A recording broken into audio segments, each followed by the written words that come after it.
চাহিয়া করিতে পারিনি চিৎকার, আমি চিৎকার করে কোনোদিন একটা মানুষকে আমি সরি ছাড়া তর্ক করি নাই ভাইজান।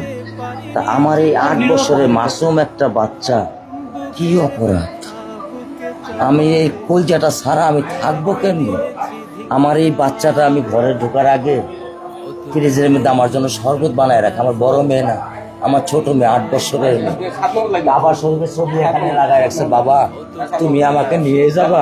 আমি বলছি আল্লাহ, বাবা তুমি আল্লাহর কাছে চাও, আমার তো নেওয়ার দিয়ে যাওয়ার ক্ষমতা নাই। আমার মেয়ে আল্লাহর কাছে চলে গেছে, আমার মেয়ে আল্লাহর কাছে চলে গেছে। আমার মাসুম এই বাচ্চাটা কি অপরাধ করছে নির্মম ভাবে আমার বাচ্চাটা হত্যা করলো?